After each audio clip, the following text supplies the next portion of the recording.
feeling worthless when you didn't sleep for 3 days. बाकड्यावरती बसायचो, कधी कधी पाऊस पडला की ते पत्र्याच्या ह्याच्यातून थेंब गळायची खाली. I couldn't understand how that's possible. Super hits 93.5 red FM वर मी कलाकार श्रुती घेऊन लाईट्स कॅमेरा ॲक्शन आणि खरं तर त्यांनी वेळ कधीच लावलाय आपल्याला, पण ही महाराष्ट्रातली आपली सगळ्यांची लाडकी आवडती जोडी आणि दादा आणि वहिनी तर आहेतच ते आपले. पण मी तुम्हाला सांगते, म्हणजे एका माणसामध्ये इतकं टॅलेंट कसं असू शकतं. रायटर, डिरेक्टर, प्रोड्युसर, ॲक्टर, भाई क्या खाकर पैदा हुआ है ये इंसान. असं म्हणावं लागतंय. पण राजा शिवाजीसाठी तुम्हाला खूप खूप तुमचं अभिनंदन सर, Thank की you. इतका जोरदार सिनेमा सुरू आहे. We have with us of course Riteish Deshmukh sir आणि Genelia Vaidi. Thank you, thank you. आणि मला असं विचारायचं की जेव्हा आपण तुम्ही एक वेड सिनेमा डिरेक्ट केला, जी. दुसरीकडे तुम्ही आता राजा शिवाजी डिरेक्ट केला, हिस्टॉरिकल फिल्म जेव्हा तुम्ही डिरेक्ट करता तेव्हा आय एम शुअर आधीचे तुम्ही आणि आताचे तुम्ही नक्कीच तुम्हाला बदल जाणवत असणार. ॲज अ डिरेक्टर आपको क्या लगता है सर, आपके अंदर क्या चेंज हो गया है? क्या होता है कि जब एक हिस्टोरिकल फिल्म बनाते हैं तो ये बहुत ज़रूरी होता है कि उसे किस नज़रे से हम देख रहे हैं.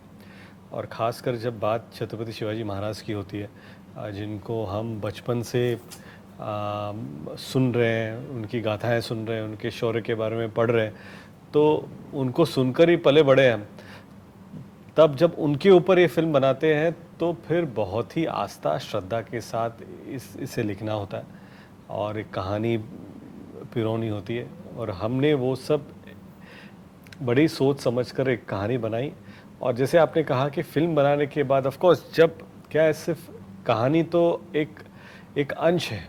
महाराज का जीवन, उनका कार्य इतना बड़ा है कि किसी भी पर्दे में वो समा नहीं सकता और 3 घंटे की फिल्म में वो आ नहीं सकता. करेक्ट.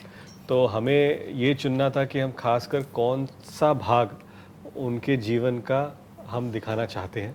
लेकिन वो दिखाने के लिए उनके बारे में, उनके पूरे जीवन के बारे में पढ़ना होता है. उनके पहले, उनके बाद, उनके आजू बाजू सब चीज़ें हमने 2-2.5 साल तक पढ़ी. और ये पढ़ने के बाद क्या होता है कि जितना आप पढ़ते हो उतना इम्पैक्ट आपके जहन पर होता है, आपके दिमाग पर होता है.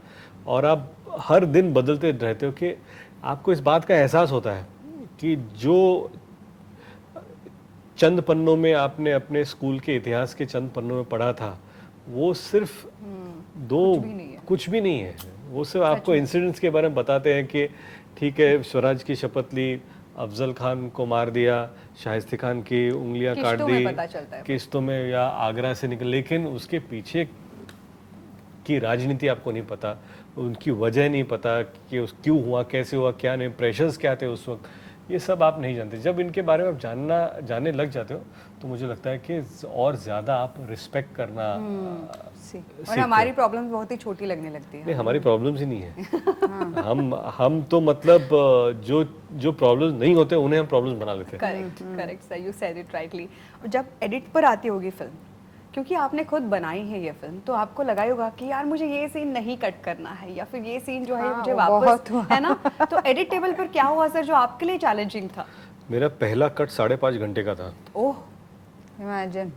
5.5 घंटे, फिर 5 घंटे पे आया, आधा घंटा काट के, फिर 4.5 घंटे पे आया, फिर 4 घंटे पे आए, फिर 3.5 घंटे पे आए, और एंड में हम लोग कट करके 3 घंटा 5 मिनट ये फिल्म है.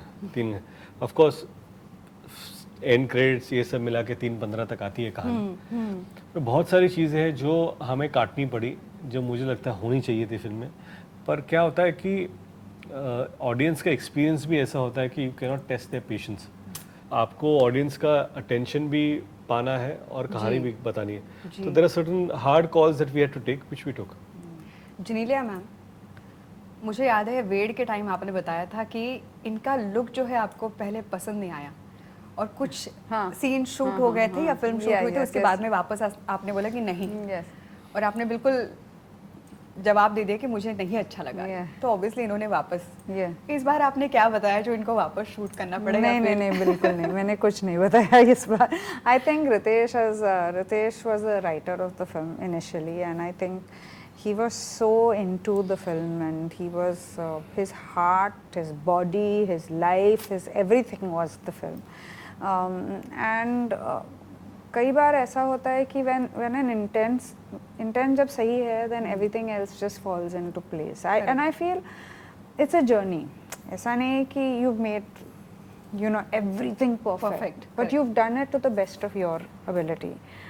And one basic sachai which is there in Ritesh is something that he does his job with, and in everything, whether he's a dad, whether he's a husband, whether he's a son, whether he's a director, whether he's a producer, he never lets go of the truth. And so when someone is, and this was dedication and devotion to Maharaj, like it was, he was almost feeling worthless very often. Every day he would come home, he used to tell us these stories, like, you know, again and again and again, and we would, as his audience, his first audience was Janelia, Rian Rayal. We would just listen to him, you know, his first.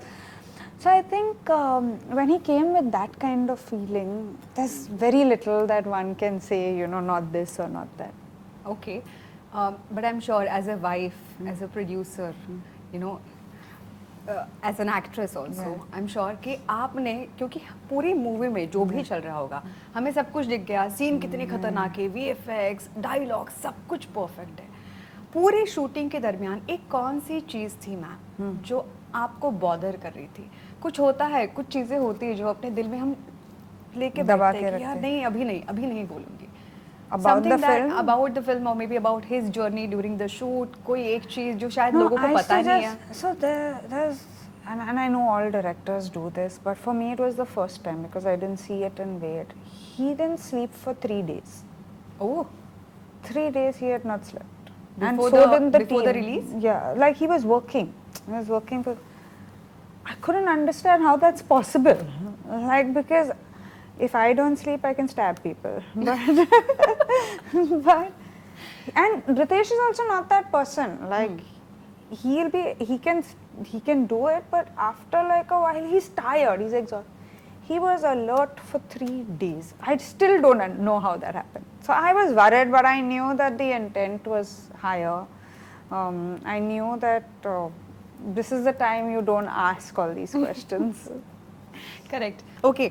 और मैं आपसे जानना चाहती हूँ कि अब जैसे मुझे याद है कि लास्ट टाइम भी I think Mauli film K time इन्होंने कहा था कि वो जो गाना था होली वाला गाना जो था, उसमें इन्होंने स्नीकर्स पहने हैं की नाही, you know, Aditya Sarpotdar shared this with us की किती तुमचं लक्ष होतं वहिनींकडे की त्यांच्या गोष्टी बरोबर आहेत की नाही, प्रॉपर आहेत की नाही. आता ह्यावेळेस तर म्हणजे गाण्यामध्ये पण इतकी सुंदर साडी आणि इतका सुंदर लुक.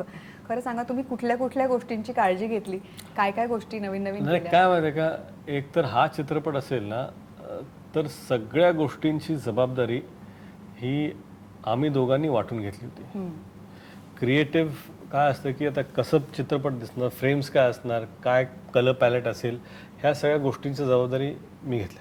परंतु कॉस्ट्युममध्ये फॅब्रिक काय असेल, कुठल्या फॅब्रिक सिनेमामध्ये चांगला दिसेल, कुठली फॅब्रिक लाईटमध्ये कसं शाईन होणार, दिवसा काय दिसणार, संध्याकाळ, त्याची माहिती जिनल्याकडे जास्त आहे. म्हणून त्यांनी सगळे नाही, कलर पॅलेट मी चूज करणार. कलर पॅलेट मला माहिती आहे. कलर पॅलेट त्यांना जे पाहिजे तेच पाहिजे, म्हणजे ते तर आहे. वहिनी इतर वेळी पण तेच चूज करतात का साडी तुमच्या? नाही, साड्या Actually Ritesh shops for me. Not in the film, but generally, yeah. हे असं सांगून तुम्ही कळतंय ना, खूप साऱ्या घरामध्ये भांडणं लावताय सांगून की आता बघा ह्यांच्यासाठी हे गिफ्ट आणतात, कधीतरी आणायचं. ओके. पण फूल पारिजात हे जे गाणं आहे, एक तर तुमच्या पहिल्याच गाण्याला म्हणजे आपलं जय शिवरायचे गाणं होतं, त्यासाठी 2.5 मिलियन व्ह्यूज इन 6 days. म्हणजे इतकं ते गाणं आवडलं आणि इतके आजही ते ऐकताना शहारे येतात. त्याचं मेकिंग बघताना इतकं भारी वाटतं आणि एक वेगळाच उत्साह येतो ते गाणं ऐकताना, एक वेगळा जोश येतो. सो मला माहिती आहे की आता पुढचे काही वर्ष हे गाणं सतत आम्हाला ऐकायला मिळणार आहे, ऐकायला आवडणार आहे, वाजवायला आवडणार आहे. पण फूल पारिजात हे जे गाणं आहे, इतकं रोमॅन्टिक आणि तुमचं रिलेशनशिप इतकं छान दिसतंय त्याच्यामध्ये. या गाण्यांच्या रेकॉर्डिंगची एखादी आठवण सांगा ना सर. नाही, मी सांगतो तुम्हाला, आठवण सांगतो चांगलीच. हे गाणं जेव्हा रेकॉर्ड होत होतं ना, तेव्हा मी स्टुडिओमध्ये होतो आणि हे गाणं जेव्हा आम्हाला पहिल्यांदा दिले गेलं तेव्हा अजय भाऊनी गायलं होतं गाणं बर. आणि आम्ही अजय भाऊंच्याच आवाजात ते गाणं ऐकून शूटच्या वेळेस आम्ही ऐकलं. फार सुंदर त्यांनी गायलं होतं गाणं. आणि इव्हेंच्युअली ते गाणं श्रेयाच गाणार होत्या आणि त्यांच्या आवाजात पण एक सुंदर काय डिव्हिनिटी सुंदर आहे. वाटतंय ते गाणं ऐकायला. आणि गाणं जेव्हा होतं तेव्हा पहिल्यांदा गाणं जे आहे, मला आठवतं श्रेया बसल्या होत्या, मी होतो, अजय अतुल दोघे होतं आणि गाणं जेव्हा प्ले झालं की हे गाणं आहे, तर श्रेया अक्षरशः रडायला त्यांच्या डोळ्यात पाणी आलं. काय बोलता. आणि ते म्हणाले किंवा हे मी कसं करणार, तुम्ही एवढं चांगलं गायलंय, मला माहिती नाही हे एवढं सुंदर झालं, मी कसं गाणार. पण अजय म्हणाला की तुम्ही माझ्यापेक्षा छानच गाणार, कारण ते गाणंच तुमच्यासाठी लिहिलं, तुमच्या आवाजासाठी. तर ती डिव्हिनिटी जी आहे त्या गाण्यामध्ये, जसं अजय भाऊंनी लिहिली होती मराठीसाठी आणि मनोज मुंतशिरनी हिंदीसाठी लिहिली, त्याच्यामध्ये जे बोल आहेत, कसं आहे की हे आता दोघांच्या रिलेशनशिपची गोष्ट आहे किंवा कहाणी आहे. आणि ती कहाणी एक दैवी कहाणी आहे. कारण का त्या गाण्यात आपण म्हणतो की जसं सीतेसाठी राम आहेत किंवा राधासाठी श्याम आहेत किंवा गौरीसाठी शिव आहेत, तसे तुम्ही माझ्यासाठी आहात.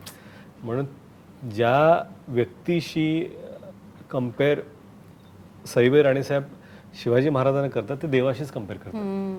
खरं. तर ती जी डिव्हिनिटी आहे, तो जो गोडवा आहे, तो ह्या गाण्यामध्ये आहे. आणि मला वाटतं खरंच माझ्यासाठी तर आमचं one of the most favourite गाणं तेच आहे. गाणी प्रत्येकच सुंदरच आहेत, सगळीच गाणी ह्याच्यामधली खूप कमाल आहेत. अजय अतुल यांचं म्युझिक म्हटल्यानंतर तिथेच त्याचा एक दर्जाच वाढतो असं म्हणू शकतो आपण. पण सर, काय वाटतं तुम्हाला की गाण्यांचा मूवीला पुढे नेण्यामध्ये कितपत हिस्सा असतो, कितपत वाटा असतो?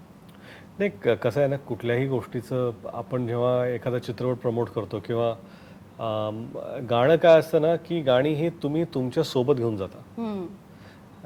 तुमच्या स्मरणात ते असतात, कानात वाजत असतात, गाडीमध्ये वाजणार किंवा शांत बसताना डोळे बंद करून तुम्ही, आता डोळे बंद करून डायलॉग्स नाही आठवणार, डोळे बंद करून तुम्ही गाणी आठवणार की. आणि म्युझिक काय असतं ना, म्युझिक जर तुम्ही विचार केला ना, एखादं जुनं गाणं जरी आलं आणि तुम्हाला वाटणार अरे हे गाणं जेव्हा वाजतं मी कॉलेजमध्ये होतो, तो काळ तुमच्यासमोर उभा राहतो. करेक्ट.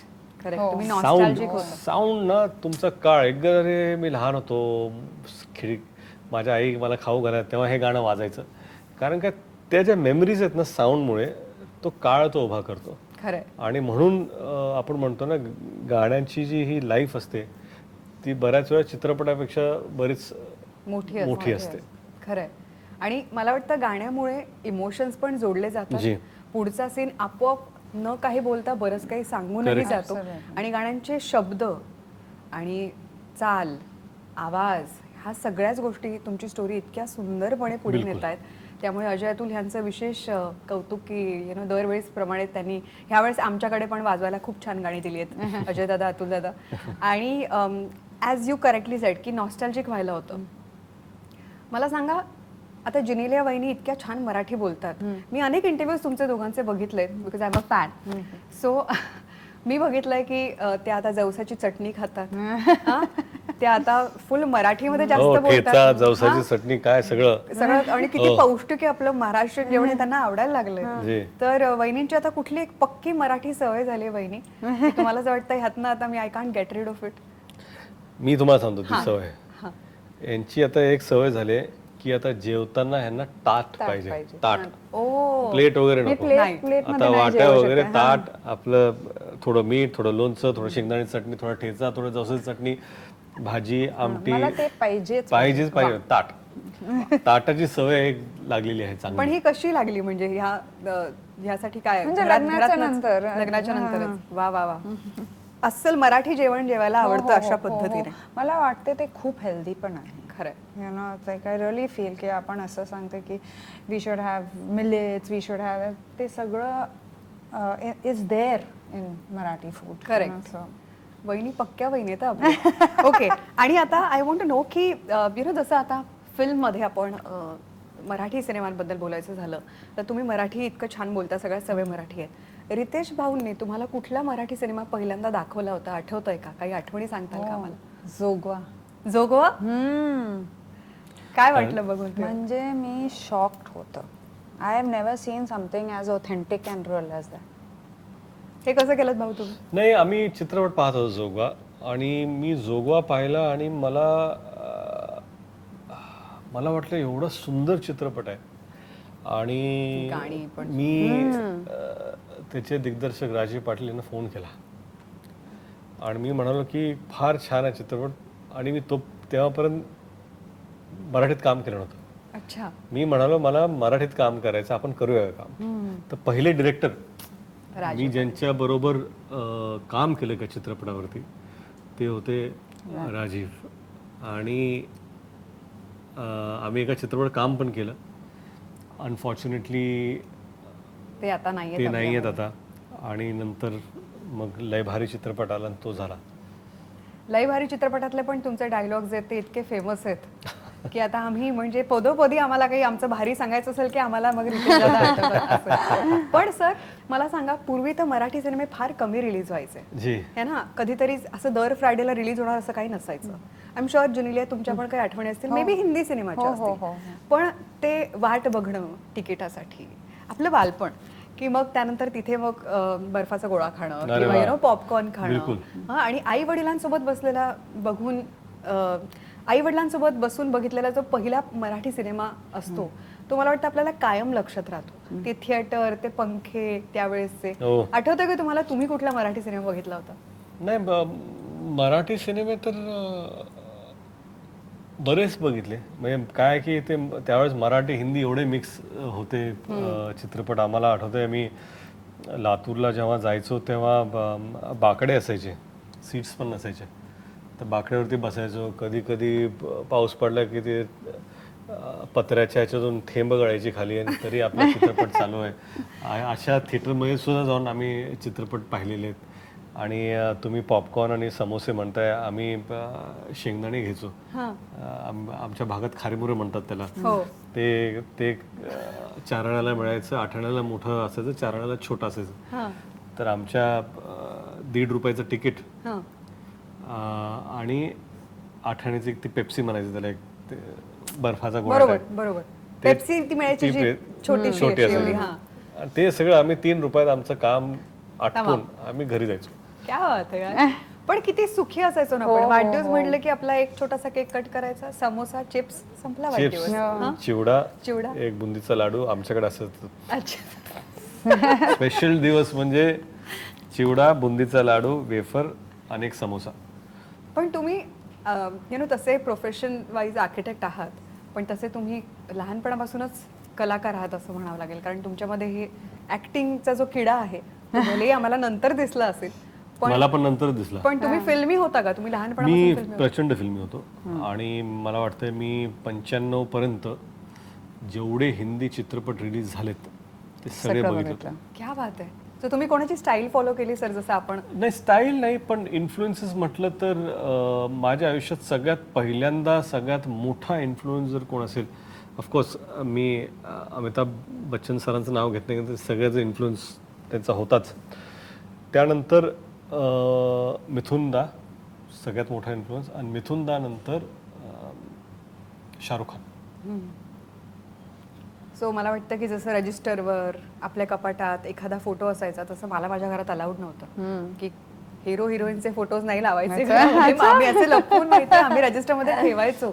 फेस्टिवल्स काय रोल प्ले करतात जेव्हा मराठी सिनेमे आपण प्रमोट करतो, सिनेमे प्रमोट करतो? खरं तर आमचं एकमेव रेडिओ स्टेशन आहे सर, आणि ह्याचा अभिमान आहे मला की आम्ही कम्प्लीट मराठी फिल्म्स दाखवतो, जुने, नवीन, येणारे सिनेमे. पण तुम्हाला काय वाटतं, अशा फेस्टिवल्सना तुम्हाला सपोर्ट करायला आवडेल का? आणि काय असे फेस्टिवल्स होणं गरजेचं आहे, कारण तुम्ही काय सेलिब्रेट करताय माहिती ना, तुम्ही फक्त चित्रपट सेलिब्रेट करत नाही आहात, तुम्ही लेगसी सेलिब्रेट करताय.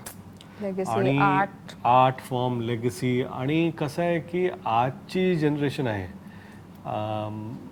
ते फक्त आजचे सिनेमे नाहीत तर अक्रॉस, म्हणजे 70च्या दशकात, 80 असतील, 90च्या दशकात ते चित्रपट तुम्हाला पाहायला मिळतात. ज्या लोकांनी ते चित्रपट बनवले त्यांची एक्सपिरियन्स शेअर करा की त्या काळात काय घडलं हे कळणारच नाही तुम्हाला. हो खरंय. आणि मला वाटतं की फेस्टिवल जे फिल्म लवर्स जे आहेत, ज्यांना सिनेमा प्रेमी आपण म्हणू, ते येऊन जेव्हा पाहणार, इंटरॅक्ट करणार, तर काय आहे की विचारांचा आदान प्रदान जो आहे, तुम्हाला कधी कोणती गोष्ट इन्स्पायर करेल ही सांगता येत नाही. आणि काय आहे की प्रत्येक चित्रपट बनवताना ह्या अडचणी वेगळ्याच असतात. खरंय. त्या काळाच्या अडचणी वेगळ्या, आजच्या काळाच्या अडचणी वेगळ्या, आणि मेहनत सगळ्यांची तेवढीच लागते. आणि मला वाटतं की फेस्टिवल्स होणं आणि अंडर वन रूफ एका कालावधीत एवढ्या सगळ्या गोष्टी करणं तुमचं खरंच कौतुक आहे, तुमच्या संपूर्ण टीमचं. आणि तुम्ही दरवर्षी करता याचं पण कौतुक आहे आणि करत राहिलं पाहिजे. धन्यवाद सर. मला Thank you. तुम्हा दोघांचाही सपोर्ट यासाठी हवाच होता, कारण की जसं वेळसाठी जी. पब्लिक तुडुंब भरलं जी, होतं. जी. मला खात्री आहे की आता परत तुमचा सिनेमा जेव्हा दाखवत तेव्हा अशीच तुडुंब गर्दी होणार आहे. Thank आणि you. मला वाटतं मराठी प्रेक्षकांची जी शिट्टी असते ना सर, जी, ती कमाल असते. बरोबर. ती लोकांवरती बरोबर. जास्त जोरात बिलकुल पोहोचते. बिलकुल. Thank you. Thank you sir. Thank you Thank you so thank you. बजाते रहो 93.5 रेड एफएम बजाते रहो.